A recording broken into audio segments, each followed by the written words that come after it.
Coming up on the Suze Orman Show. If you are investing for your future, a word of warning that you all need to hear. Also, for me to feel secure and safe now, I feel that we need more of a plan. So then let me give you a plan. But along with giving you a plan, I'm also going to be bold enough to give you my opinion if you can or cannot easily afford another child. And you ask me, can I afford it? I want to buy the new iPad at 32GB Wi-Fi only. Of course you do. So let me make sure I'm seeing this right. You are spending almost $2,000 more a month than, do you see what I'm looking at here?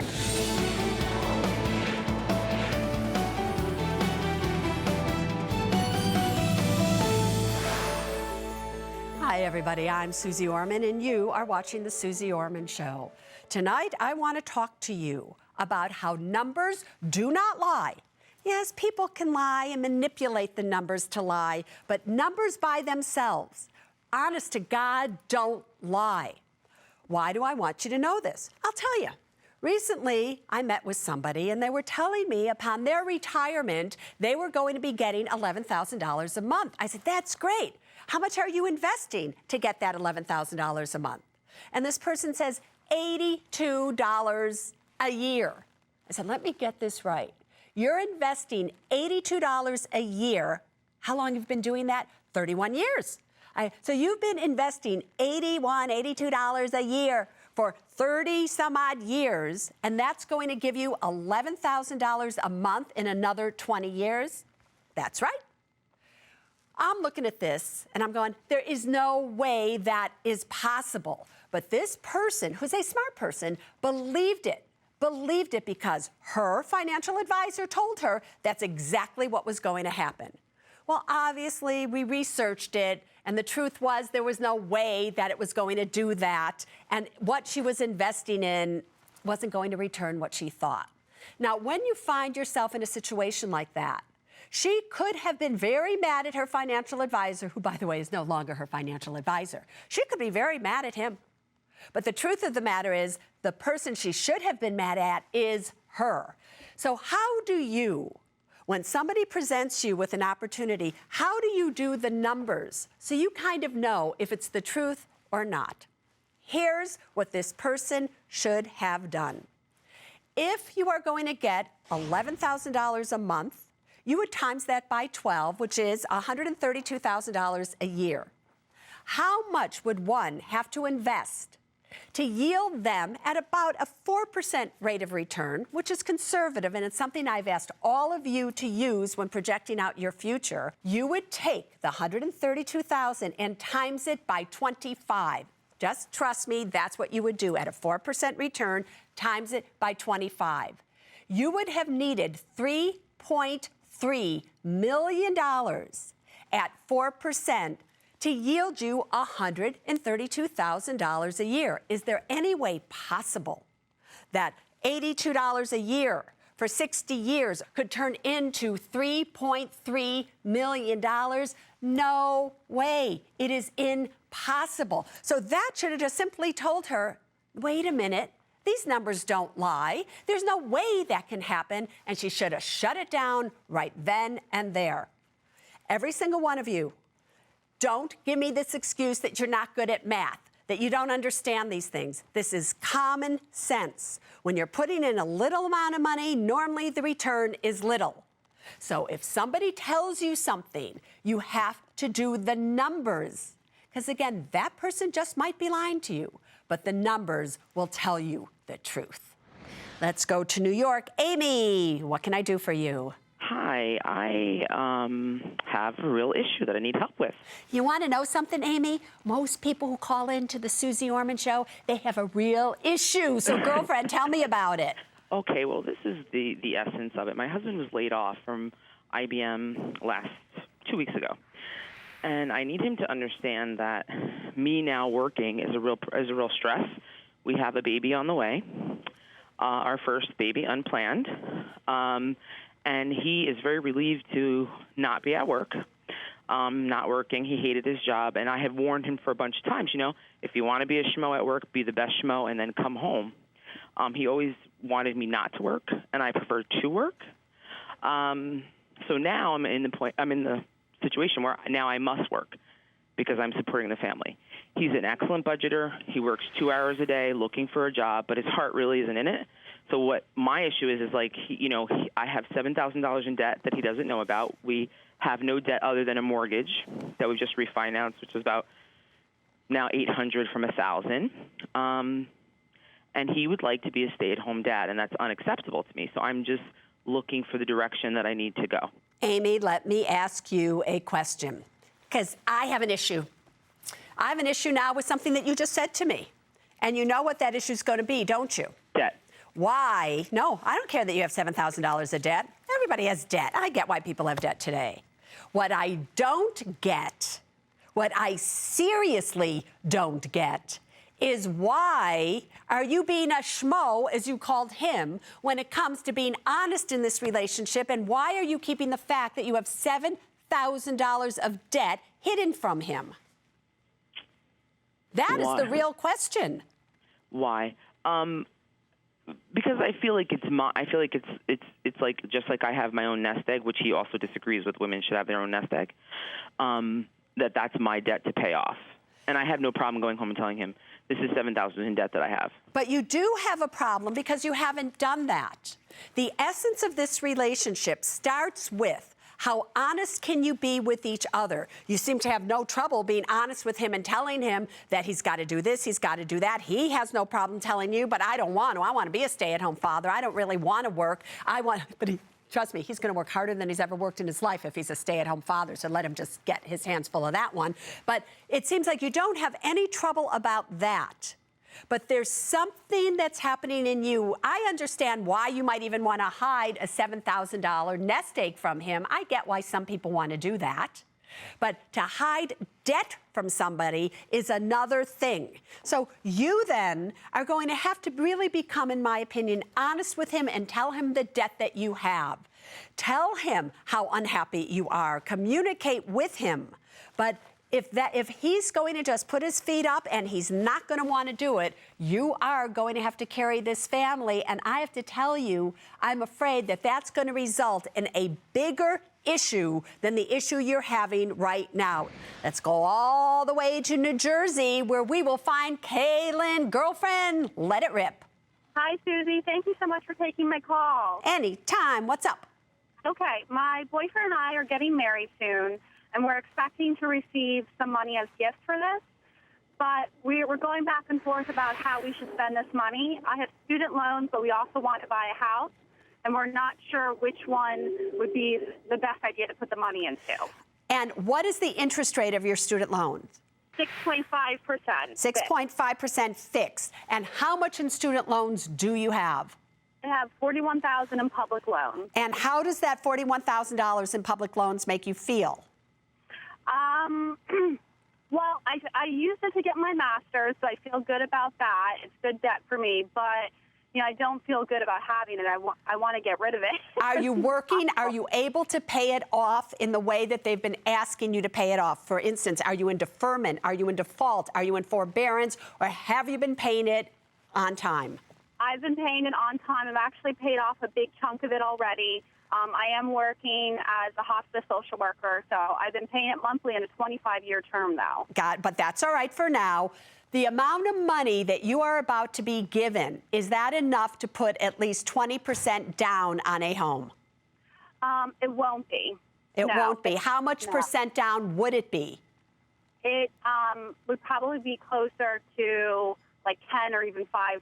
Yeah, until you have, in my opinion, you have at least 10, 15, but I like to see 20% down in today's economy. I get things are looking like they're great, but real estate still isn't moving, people. It still isn't moving. If you want, I think you should continue to pay off your student loan debt the way that you're doing it. I think you should take this money, save it, add to it, and when you know you can afford to buy a home, that's when you buy a home. Do not buy a home before you can afford it, because if you do, you will be making one of the biggest mistakes out there. Real estate is not going anywhere. Interest rates aren't going anywhere. You have time on your side. That's how you have your cake and you eat it too. New York, John, talk to me. Hi, Susie. I'm such a huge fan. I'm actually a little nervous to talk to you. Oh, it's okay. But, I'm holding you. Let me give you a squeeze. Can you feel it?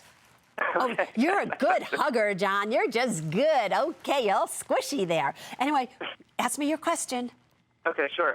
So I'm 29 years old. I'm just finishing up my first year of medical school, and I've basically accumulated about like $18,000 in credit card debt. Yeah. From basically doing pre-medical classes and doing applications and traveling for interviews. I started a 401k at my last job because basically of you, and I saved $32,000 in it. So let me see if I know where you're going with this. You want to know, should you take out the money in your old employer's 401k to pay off your credit card debt? Is that what you want to know? Yeah, basically. Oh, I somehow knew that. And the answer is simple. Are you kidding me? You haven't been watching me enough. It doesn't matter that you have $18,000 of credit card debt. Why do I say that? Because $18,000 of credit card debt, you didn't spend it on doing this and doing that. You spent it on applications, going for interviews. You could kind of look at it like a little bit of a student loan. Once you become a full-fledged doctor, you're making money, all of that will go very easy. You don't want to take money out of a 401k because you're not 59 and a half right now. You'll pay a 10% penalty. You'll pay ordinary income tax on it, and you'll lose all these years of compounding that if that money is invested correctly, then you could get that money to grow and grow and grow and grow. So, John boy, you leave your money right where it is. Let's go to Texas. Leslie, you're on the air. Hi, Susie. Hi, Les.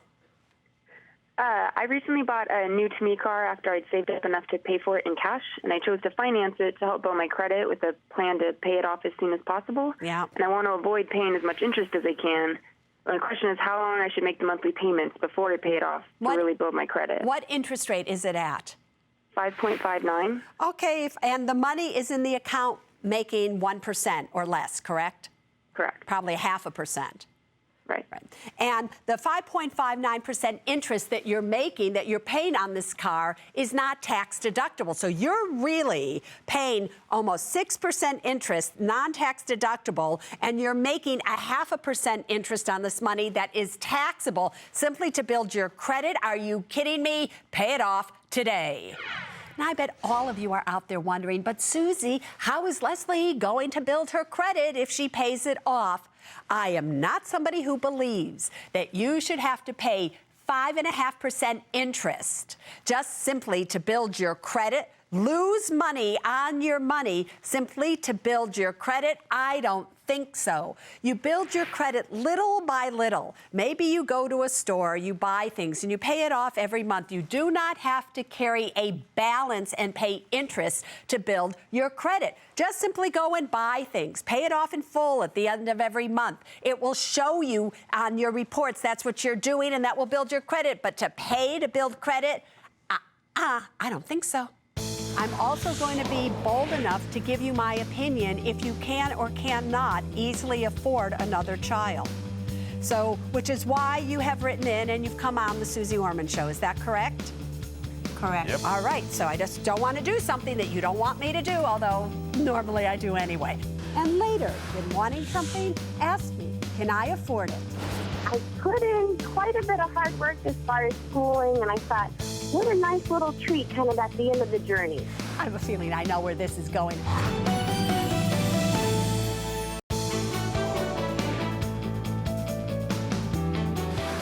Welcome back, everybody. You know, it's a difficult decision for many couples. They want more children, but the truth of the matter is they aren't sure if they can afford it. My one-on-one tonight is with Brian and Monica. They have been married for 2 years. They live in Orange County, California. Monica is a marriage and family therapist. Brian works at a local college taking care of the athletic fields. They have a son, Marcus, who is 14 months old, and they are both 40 years old. The two of you are here, and the two of you want to have another baby. You see the clock ticking, tick, tick, tick, tick, tick, tick, tick. But you also see that currently you have $3,800 of credit card debt. You also see currently, with only one child, that you aren't contributing any money to your retirement accounts. You aren't doing the things that you really need to do today to be able to really function financially the way you should be, or you wouldn't have any credit card debt, by the way. So do you have this gut that if you were to have a baby, it would strap you so financially speaking that you wouldn't be able to ever get out of debt, you wouldn't be able to save for your retirement, and that it would bring everything down rather than create more, which a family is all about? What do you think, big boy?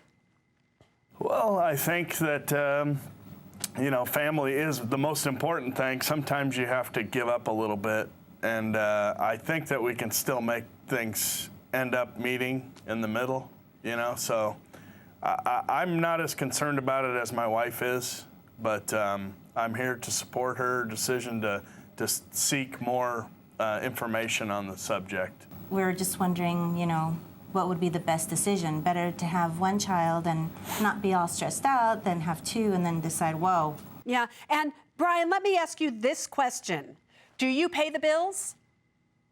I don't pay the bills. She does. She does. So do you see the money that's coming in and the money that's going out and what's really going on in this situation? I do, to a certain extent. I mean, I'm part of it. I'm just not the person that writes the checks and sends that stuff out. But, we're communicating a lot more with that. Paul, did you hear what he said, everybody? He's communicating a lot more about that, which means in the past, the recent past, even possibly the present, they haven't been communicating enough about how much is needed to come in to pay the bills that are going out. And Monica, is that what's really scaring you here? Well, I feel that Brian has made great strides in holding himself accountable for his spending and contributing to the finances. But he's still not where you would like him to be at this moment in time. Is that correct? I would want us to have more of a financial plan for the future, and I don't think that we really have a strategy to make for me to feel secure and safe now. I feel that we need more of a plan so that I can feel comfortable. So then let me give you a plan. But along with giving you a plan, I'm also going to be bold enough to give you my opinion if you can or cannot easily afford another child.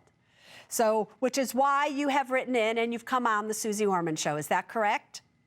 Correct. Yep. All right. So I just don't want to do something that you don't want me to do, although normally I do anyway. Here's the scoop. As I look at your finances, you are far short of where you need to be. If you add another child to this equation, your expenses are going to go up by at least $700 to $1,000 a month, assuming that that child is healthy. You're going to have $200 to $300 a month in diapers and all those types of things. And because now you have two children, you're going to have to bring in somebody to take care of these kids rather than the family member that's doing it, which you say will add $500 a month to your expenses. So now we're up $700 to $800 a month. You should both be contributing the maximum to your retirement accounts, so that's at least another $1,000 a month. So now we're up $1,700 to $1,800 a month for just those two things. We need to add insurance and a few other things. We're really looking at an increase of $2,000 a month for you to have another child and do the things that you should be doing anyway.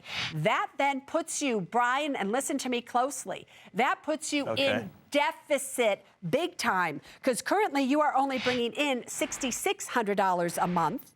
You will be at least $600 to $1,000 a month negative every single month, especially if you have another child. So what do you think of what I just said so far?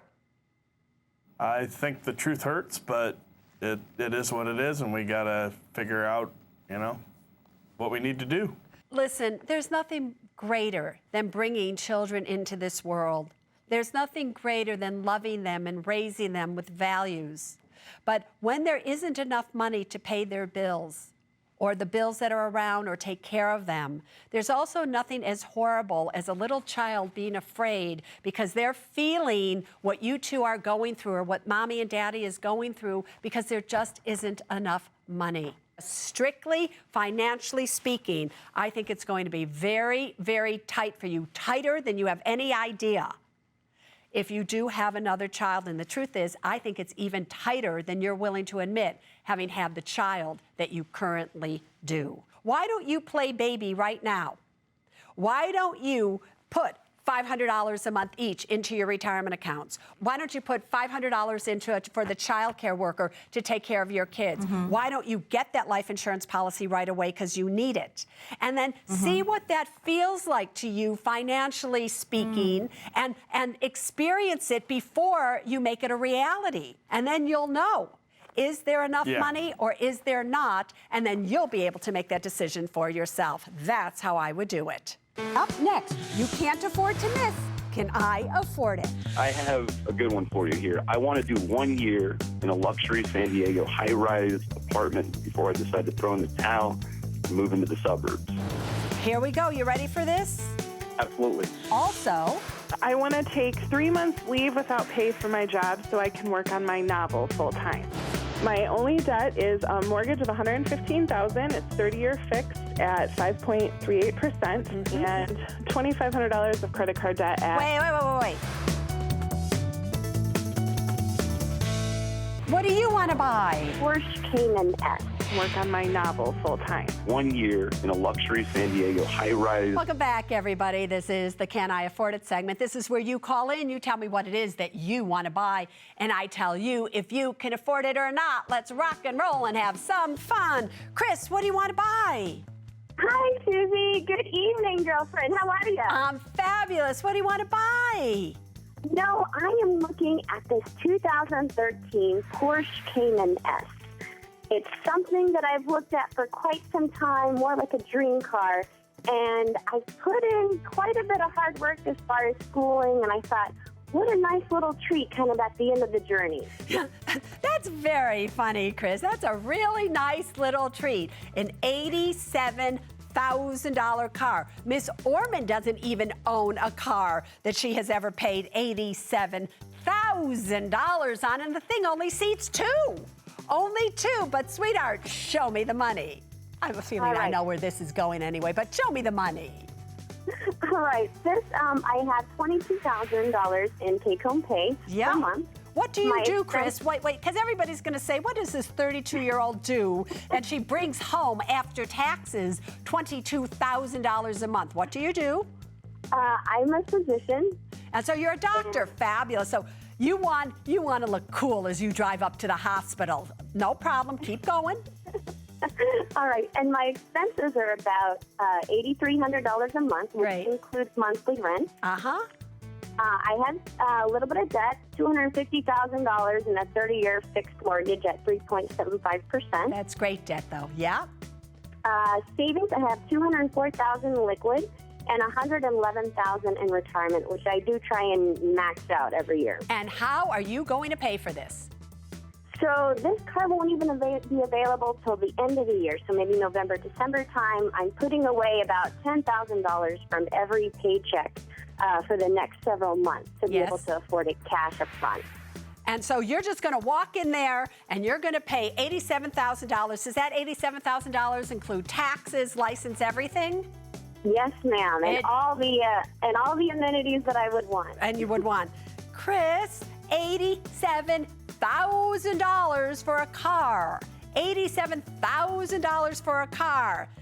You're 32 years of age. Do you have any idea what that $87,000 would be years from now? So let me just get this over with very quickly. You have been approved, girlfriend. You can afford it. You have more than enough money. You're young enough. Whether you should or should not do it is besides the point, because you know it's going to depreciate very much, close to $20,000 the second that you drive it off that lot. But go ahead and do it, because that's your dream, Dr. Chris. Eric, what do you want to buy? Oh, hi, Susie. I have a good one for you here. I want to do 1 year in a luxury San Diego high-rise apartment before I decide to throw in the towel and move into the suburbs. So you want to live in the middle of San Diego and walk around the streets that have all those light fixtures and have a good time and bring people home to your cool apartment, right? Absolutely. My social life is in your very hands. I know, so it's going to cost you about another $1,200 a month over what you're probably currently spending dollars. So it's $14,000 a year. Is that how you got to it? Absolutely. Got it. All right, show me the money, sweetheart. Okay, here we go. Take home would be $6,750 a month. Yeah. My total expenses are $4,635. That includes my current $1,800 a month in rent. That's going to go up to $3,000 a month in rent. So your expenses really then are going to be close to $6,000. But anyway, keep going. That's correct. Savings, I have 55 in liquid. I have 13,000 in investments, and retirement is right about 85,000. And so here you are. You want to know, can you really afford this? Now, I just have to ask this question. You're going to move in. Are you going to bring your old furniture? Or are you going to decorate it and make sure that it's just as cool as the apartment happens to be? Actually, the place is already decorated. All I have to do is move in some things for the walls. And so you're just wanting to know, can you afford another $1,200 a month given what you currently have there, right? For 1 year only. For just 1 year only. Here we go. You ready for this? Absolutely. All right. So, I am denying you. Oh, because you aren't contributing as much as you should be contributing to your retirement. You should be taking that extra $1,200 a month and paying off your student loan. You don't need it. I'm just judging that. If you had called in and you had said, no student loan, funding my retirement account to the max, and this is what I have, I would have said, approved. But you didn't say that. That's not what's happening with you. So just stay in your apartment and make people love you because you're cool right with who you are, not the apartment that you bring people home to. Nicole, what do you want to buy? Hi, Susie. Well, I don't know that I want to buy something. It's more I want to do something. What do you want to do? I want to take 3 months leave without pay for my job so I can work on my novel full time. So so this novel, I just have to ask you, because, I'm a writer. I've had 9 consecutive New York Times bestsellers, so I know what it takes to write a book and what it takes to promote a book. Do you already have a contract with a publisher? No, I do not. So this is just a novel that you have in your head that you don't know if a publisher is going to buy. You don't know if you're going to have to self-publish it. You have nothing, you don't know anything about that whatsoever, right? At this point, no. I thought about self-publishing through Amazon to do the Kindle book, but don't know everything I need to know about that yet. And why is it that you need to take off an entire 3 months and not work in order to write a book? I've been trying to work on it while I'm working full-time, and I'm just not always motivated. I think I need to kind of give something up and put, pressure on myself so that I can finally push through and do what I need to do. I can tell you as an experienced author, that isn't how it works. It isn't how it works, but show me the money, girlfriend. Okay, I take home about $4,300 a month. Yes. And my expenses are not quite $3,300. Yep. My only debt is a mortgage of $115,000. It's 30-year fixed at 5.38%, and $2,500 of credit card debt at 0%. Wait. You just said your only debt was the mortgage. You were going to say both of those things, the mortgage and the credit card debt, correct? Yeah. All right, go on. That's fine. In savings, liquid, I have $30,000, and in retirement, I have $33,000. And you're 26 years of age. How are you going to pay this? Well, I'm going to be living on my savings and cutting back some of my monthly expenses at the same time. And at 26, so here's the truth of the matter is, I don't think you should do this. I think it will be a serious mistake. Can you afford it? You have been approved. You can afford it if you cut back on everything and you're almost at nil. Do I think it will be a mistake? I do, because once you feel pressured, that pressure goes into the words, that pressure goes into the book, and people can do it. But anyway, Sean, what do you want to buy? Hi, Susie. How are you? I'm good, Sean. How are you? I'm doing well. All right. What do you want to buy? I want to buy the new iPad, the 32 gigabyte Wi-Fi only. Of course you do, for almost $600. Why do you want to buy it? I'm so curious. Do you already have an iPad? I do not. I have an iPhone, but they're the screen is too small to show off my portfolio. I got it. So when you say to show off your portfolio, do you have a stock portfolio that you show everybody? No, I'm a photo retoucher. So I show off beauty work, models, still images, and composites. You know, you are a very, very important person. So every single photograph usually needs to be retouched. And when we're doing something that's like, are they good at retouching? Are they not? So I'm relating to you here. Show me the money. Okay, well, I have 4362 months combined income. Yep. My expenses are 6461. So just let me make sure I'm seeing this right. You are spending almost $2,000 more a month than. Do you see what I'm looking at here? Well, we do have a slight deficit. However, the reason is we just moved to Chicago from New York. My wife transferred her job. I left my job. So this iPad would actually help me show off my portfolio to prospective jobs and employers. I got it. So right now you're using this like a job tool. Keep going. Yes. Our debt is considered of a $10,000 car loan at 3.74, a $6,000 student loan at 3.42. Liquid, we have 58K, 15,000 investments, 57K in retirement. And you have also been approved, boyfriend, because number one, you can afford it. You'll just pay cash for it, obviously. But I do think it's a great tool, especially for somebody in your field. You go for it. All right, want to be part of the Can I Afford It segment? All you have to do is go to my website, SuzeOrman.com, and you will find the information that you need to know there to come and play with me right here. Next, I tackle trending topics in Ask Suze. Even if you're making too much money to qualify for a contributory Roth IRA, the way that you can get a Roth IRA is this. Welcome back to the Suze Orman Show. Here we are in the control room at CNBC headquarters. So many ways for you to contact the Suze Orman Show. Take a look at your screen. You can send in an email or join me on Facebook or join me with Twitter. And if you do that, make sure, however, that you include hashtag AskSuze, and it will come right to us right here in the control room. And if we choose it, it will be answered on air. Take a look right now at what's trending. At Keith Florian. Is it too much for a financial advisor to be charging 0.09% yearly on my money? I don't think so, as long as that is all he or she is charging. There are many people out there, known as registered investment advisors, that charge a percentage of money under management, but they do not get commissions. They do not get any other money besides that. The reason that I like when people do that is, let's just say you gave a registered investment advisor $100,000. If they are being paid 0.09% on the $100,000, fine. If they take that $100,000 to $300,000, now they're making more money. They're being paid 0.09% on $300,000. But if they take that $100,000 down to $50,000, now they're only being paid 0.09% on $50,000. So you make money, they make more money. You lose money, they make less money. I like how that works. Again, a registered investment advisor, however, should only be investing in individual stocks for you, not putting you into mutual funds where there are heavy expense ratios, because then you're double paying. Or, again, they're charging you commissions or loads on mutual funds. 0.09% is not bad, so that's how it works. Let's see what else is trending. At Bunrock 1978.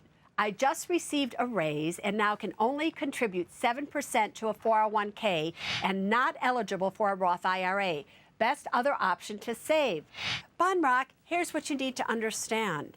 Even if you're making too much money to qualify for a contributory Roth IRA, the way that you can get a Roth IRA is this. No matter how much money you are making, you can open up a traditional IRA and simply make it non-deductible. If you make it non-deductible, you don't get to save any money on your taxes. That's okay. But then what you do is you convert that non-deductible traditional IRA into a Roth IRA. It's a converted Roth now, and now you have that money in a Roth account. Now make sure that you contact your CPA and make sure there will be no tax ramifications for this. But if you can do that, that's another way, and the way that I want all of you to use when it comes to saving for your retirement if you don't qualify on your own for a Roth IRA. We're going to Brooklyn on Susie's webcam, and we have Cassie with us. Cassie, I hear you are in bed. Are we having a little pillow talk here? I'm on bed rest. I'm pregnant. How pregnant are you? 6 months. I have a little while to go. Can you believe? Now, remember, I just want you to do this. Remember what it was like to have this baby, because somehow women seem to forget about it and they do it all over again. But anyway, Cassie. Yes, I'm learning. Most mommies do. Anyway, sweetheart, ask me your question. Okay, last year I got married, and during all the excitement and expenses, I fell behind on a few credit cards. Some of the cards were closed by the creditors. I paid off all the active cards, but should I pay off the closed cards by the creditors? What is your reason why you want to pay off the closed cards by the creditors? Because the baby's coming, I don't want any more debt. I just want all my credit cards to just be finished. If that's the reason that you're doing it, and you ethically owe this money, you absolutely should be paying it off because it's money that you charged, and therefore it's your debt. But if you had said to me, Susie, I want to pay off these debts, I don't have the money to do it, but I want to pay these off even though they're charged off because I want to increase my credit score, I would be saying to you, don't bother, not for that reason, because debt that has been charged off, even when you pay it back, does not increase your credit score. But if you're doing it because you're integrous, you want to be moral, and because when you have this baby, you want everything to be on the up and up, girlfriend, you go ahead and do it. All right, let's go back to the studio. But first, here's what's coming up next. Carolyn asked me, Susie, how am I doing? I'm now terrified about my future. I want to know if I'll ever be able to retire. It's never too late to go, I can do this. Welcome back to the Suze Orman Show. Here's the question of the night. How are you doing? How are you doing when it comes to your retirement planning, to paying off debt, to paying off student loans, whatever it may be? Do you want to know how you're doing? Well, that's what happens right here. So tonight, Carolyn wants to know, Susie, how am I doing? Hi, Susie. I'm 52 and single. When I got out of college, I wasn't sure what I wanted to do. I have many interests, and I've worked in different jobs and never found a focus. I'm now terrified about my future and trying to save as much as I can on my extremely tight budget. I want to know if I'll ever be able to retire. Susie, how am I doing? Hello, my dear Carolyn. How are you tonight? Hi, Susie. I'm great. How are you? I'm pretty good. Is your mama still alive? She sure is. How old is she? She is 82, soon to be 83. My mama's going to be 97, or she is actually 97. Can you believe that one? Yeah, that's fabulous. She got good genes. That's something out there. So the question at hand is, will you ever be able to retire? Or are you going to have to work until you're my mommy's age? Before we answer that question, let's show everybody your numbers. All right, my dear Carolyn, you are 52, you are single, you are making take-home of $2,045 a month. Your expenses, all in, are $1,800 a month. Retirement, you have managed to put away $176,000 in retirement. You have $5,400 in an emergency fund, $12,254 in investments. Your current home value is $47,000. You owe, however, more on the home than it's worth, $66,000 of a mortgage, and you have consumer debt, which really is student loan debt, of $12,977. So the question at hand is, if you were to give yourself a grade to be able to retire within this lifetime, do you think you will be able to do it? What are your chances if you were to give yourself a grade in terms of how you are doing right now? I think I'd probably give myself a C. A C. If I were going to give you a grade, I would give you a B, believe it or not. Yay. Yeah, so that's good. Now, the question is, why am I giving you a B? Number one, your effort, having started just a little bit ago and given what you have right now, I think has to be commended. really. I think you're doing great that way. It's never too late to go, I can do this. So I gave you a B because you don't have any credit card debt. You're doing things just the way that you should do it. But here would be your way to an A. You absolutely need a will and a trust. You are a single woman. If you have a stroke, if you become incapacitated, who is going to write your checks for you? Who is going to pay your bills for you? I also looked over your paperwork, and you have very low deductibles when it comes to your home insurance as well as your car insurance. I would increase those deductibles so that my car insurance premium, for instance, would go down, which would give me extra money to save. You are contributing to your retirement accounts, and if you just get it in your head that you are going to work until the age of at least 70. Now, I know you go, 70? Oh my God, Susie, that's 18, 19 more years. In 18 or 19 years, your mortgage will be paid off. Your expenses then will go down. Maybe it will cost you $2,000 a month to live at that point in time between your Social Security at the age of 70, your pension, and how much money you will have in your retirement accounts, which I project should be about $365,000 at that time if you continue like you are at a 4% annual average rate of return. That would give you close to $3,200, $3,500 a month to live on. If you could do that, then you can retire. So the key and your way to an A is get rid of all of your expenses, make sure you own everything outright, protect yourself with a will and a trust, lower your deductibles, and just keep going for it. That's what I would tell you. Up next, one more thing that I want you to know. We all have the ability to say, I want this, please, we'll make it work, we'll figure it out somehow. While it is wonderful to bring children into this world, it is not wonderful if you bring them in and you can't afford to have them. Welcome back to the Suze Orman Show. Almost a wrap here on the Suze Orman Show, but before we go, there is still one more thing that I want you to know. It is not easy. It is not easy for me to sit here and to tell parents who so want to have children or whatever, you know, whether it's a single mother, single father, or parents, doesn't matter, that they want to have a child. And do they have the money or do they not, especially when the clock is ticking? I started tonight's show with a segment where I was saying numbers do not lie. We all have the ability to say, I want this, please, we'll make it work, we'll figure it out somehow. I do think it is important that every single one of you looks at what you have, you look at the numbers, do they make sense or do they not make sense? While it is wonderful to bring children into this world, it is not wonderful if you bring them in and you can't afford to have them. Then everything starts to go down from there. So it's not that I don't want people to have kids. I just want those kids to have a great life. I want you to have a great life. That doesn't mean you have to go out and buy all this and buy that. A great life, in my opinion, is simply a life where you can sleep at night. You know you can afford to pay the bills. Nobody is going to take away your home. You're insured. Everything is like it should be. So remember, numbers don't lie. Now you know. But until next week, there's really only one thing that I really want you to remember when it comes to your money, and it is this: people first, then money, then things. Now you stay safe. Bye-bye.